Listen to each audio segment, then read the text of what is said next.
영화로 본 돈키호테. 안녕하세요. 프리리딩입니다. 오늘은 미겔 대 세르반테스의 불멸의 고전, 돈키호테가 영화 매체를 통해 어떻게 재해석되고 표현되었는지 그 역사적 여정을 따라가 보려 합니다. 돈키호테는 단순히 기사문학의 풍자를 넘어 인간 존재라는 주제를 탐구하며 전 세계 독자들에게 깊은 메시지를 전달해 왔습니다. 그러나 이 고전이 영화로 탄생하면서 새로운 시각적 형태와 해석을 통해 과거와 현재의 관객들에게 또 다른 감동과 질문을 남겼습니다. 오늘은 각기 다른 시대와 감독들의 손에서 태어난 돈키호테 영화 작품들을 조명하며 이 고전이 어떻게 영상 예술과 만나 재탄생했는지 깊이 있게 읽어보겠습니다. 우선 돈키호테라는 이야기를 영화로 옮기기에는 몇 가지 독특한 도전 과제가 따른다는 점을 이해해야 합니다. 텍스트 내 복합적인 메타내러티브, 유머와 비극이 공존하는 구조, 그리고 중심 인물들인 돈키호테와 산초 판자의 복잡한 관계는 단순히 문자 그대로 옮기기 어려운 요소들입니다.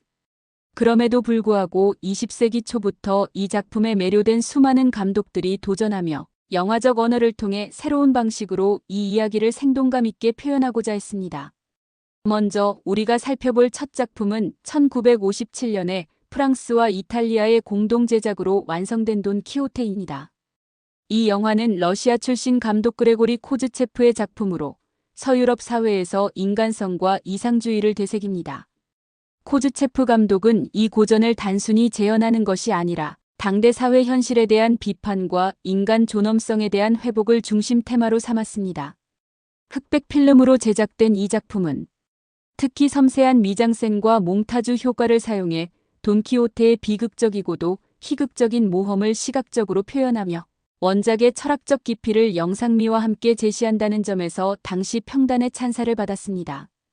코즈체프는 돈키호테를 세상과 맞서는 고독한 이상주의자로, 그리고 산초 판자는 그 푸른 꿈의 현실적 조력자로 묘사했습니다. 원작의 이상주의와 현실주의 간의 대치가 영화 속에서는 더욱 명확하게 다가왔습니다. 두 번째로 다루고 싶은 작품은 1972년에 개봉한 오손 웰스의 미완성 프로젝트입니다. 웰스는 이 영화를 위해 평생에 걸쳐 작업해왔지만 여러 제작 문제와 자금 부족으로 인해 완성되지 못했습니다. 그러나 이후 웰스의 미완성 필름을 바탕으로 동료들이 발굴과 편집을 통해 일부 공개하는 데 성공했습니다. 웰스의 돈키호테는 초현실적이고 실험적인 영화로 단순히 사건의 서사를 따라가기보다는 돈키호테가 시대를 넘나드는 인물로 묘사됩니다.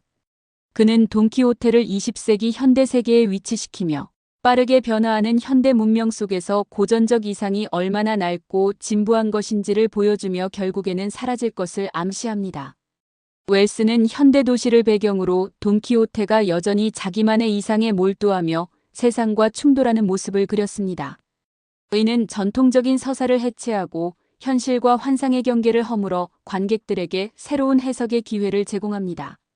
웰스 감독의 작품은 미완성이지만 그의 독창성과 영화적 비전은 지금까지도 영화 역사 속에서 논의되며 돈키호테라는 캐릭터와 고전의 새로운 차원을 열어주었습니다. 세 번째로 살펴볼 작품은 2000년대 초반부터 시작된 테리 길리엄 감독의 오랜 역작 돈키호테를 죽인 남자입니다. 초기에 제작마저 불투명했던 이 영화는 여러 차례의 난항 끝에 2018년에 마침내 세상에 나오게 되었으며 이것은 길리엄 감독의 집념과 창조적 열정을 단적으로 보여줍니다. 길리엄은 돈키호테를 현대의 광고 감독과 주인공인 산초 판자의 관계를 통해 새롭게 해석하며 초현실적이고도 풍자적인 이야기를 엮어냈습니다. 현대 자본주의와 상업주의에 대한 비판은 물론 꿈과 현실의 경계에서 끊임없이 혼란을 겪는 현대인의 모습을 매우 독창적으로 표현하며 그만의 독특한 화법과 판타지적 연출 스타일로 많은 관객들에게 색다른 여운을 남겼습니다. 이 세 작품이 각기 다른 시대와 시선을 통해 재해석된 돈키호테의 모습은 세르반테스의 불후의 고전이 얼마나 다층적이며 동시대와 함께하는 고전인가를 보여줍니다. 애초에 원작 자체가 단순한 서사를 넘어 인간과 이상, 그리고 삶의 고뇌를 심도 있게 드러냈기에 이러한 영화적 변주는 돈키호테가 시대와 맥락을 얼마든지 초월하며 새로운 감각으로 독자와 관객에게 다가갈 수 있다는 점을 입증합니다.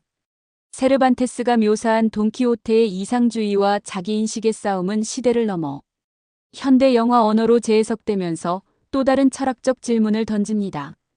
결국 영화화된 돈키호테는 그 시대의 관점과 고민을 담아내며 각 감독의 예술적 비전과 정체성을 반영하였습니다. 이렇게 다양하게 재탄생한 돈키호테는 궁극적으로 우리에게 그 이야기의 무한한 연속성과 인간 자신에 대한 질문을 남깁니다. 이제 우리는 영화적 재해석의 과정이 어떻게 원작의 본질을 유지하거나 때로는 고전의 경계를 넘어 새로운 메시지를 부여하는지에 대해 조금 더 깊이 성찰해 보고자 합니다. 돈키호테라는 캐릭터는 단순히 과거의 낡은 이상에 집착하는 인물이 아니라 각 시대가 마주한 문제와 그에 대한 열망을 담아내는 거울과 같다고 할 수 있습니다. 이런 점에서 감독들마다 자신만의 해석을 통해 시대 정신을 투영하고 이상과 현실, 인간의 고독과 꿈의 의미를 새로운 방식으로 탐구해왔습니다. 이러한 영화들은 돈키호테라는 고전을 단순히 새로운 형식으로 전달하는 데 머물지 않고 영화라는 매체와의 만남을 통해 확장된 서사와 깊은 철학적 성찰을 제시합니다. 우리는 이를 통해 고전이란 과거에 얽매인 것이 아니라 현재와의 지속적 대화로 이어지는 살아있는 이야기임을 다시금 확인할 수 있습니다. 따라서 돈키호테의 영화적 변천 과정을 살펴보는 것은 단순히 원작의 시각적 재현을 넘어 각기 다른 시대와 감독들이 어떻게 이 고전에 자신들의 관점을 투영했는지를 이해하는 중요한 열쇠가 됩니다. 이 고전은 각 시대의 고민과 희망, 그리고 철학을 담아내는 그릇과도 같아 결국 돈키호테라는 인물이 현실과 결코 화합하지 못하는 이상주의자일지언정 그 꿈이 갖는 영향력은 시대를 초월해 계속해서 이어지고 있습니다. 마지막으로 이러한 영화들이 제기하는 인간 존재와 이상, 그리고 현실의 충돌이라는 심층적 주제가 어떠한 방식으로 우리 삶 속에서 끊임없는 대화를 이어가고 있는지 함께 성찰해보는 시간을 갖고자 합니다. 돈키호테의 영화적 변주는 단순히 텍스트에 충실한 재현을 넘어서 그 시대의 정서를 담아내는 문화적 산물로 기능했다고 볼 수 있습니다. 앞서 언급된 작품 외에도 다양한 감독들에 의해 새로운 형태로 재탄생한 돈키호테는 예술과 현실의 경계에서 독창적인 질문을 통해 관객들에게 기존의 고정된 시각을 넘어서는 깊은 통찰을 제공했습니다. 이는 단순히 이상주의와 현실주의의 충돌을 숙고하는 데에서 나아가 인간의 본질적 고뇌와 열망을 재해석하는 과정을 통해 시대를 관통하는 보편성을 보여줍니다.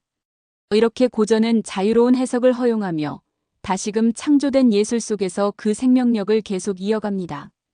결국 영화 속 돈키호테는 단순히 원작의 내용을 영화적 이미지로 옮긴 결과물에 머물지 않습니다.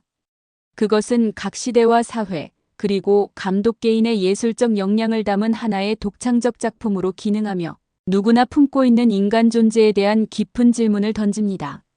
이상과 현실의 갈등, 꿈에 대한 집념, 끊임없이 변모하는 사회 속에서 스스로를 지키고자 하는 인간의 투쟁은 돈키호테가 미친 이상주의자로 남지 않고 여전히 관객을 유혹하고 공감하게 만드는 이유일 것입니다. 이제 여러분과 함께 이 여행의 끝에서 고전과 현대 미디어의 만남이 어떤 또 다른 가능성을 열어줄지 미래의 새로운 돈키호테를 꿈꿔보며 마무리하겠습니다. 이 영상이 흥미로우셨다면 구독과 좋아요를 눌러주세요. 콘텐츠 제작에 큰 힘이 됩니다. 함께 해주셔서 감사합니다.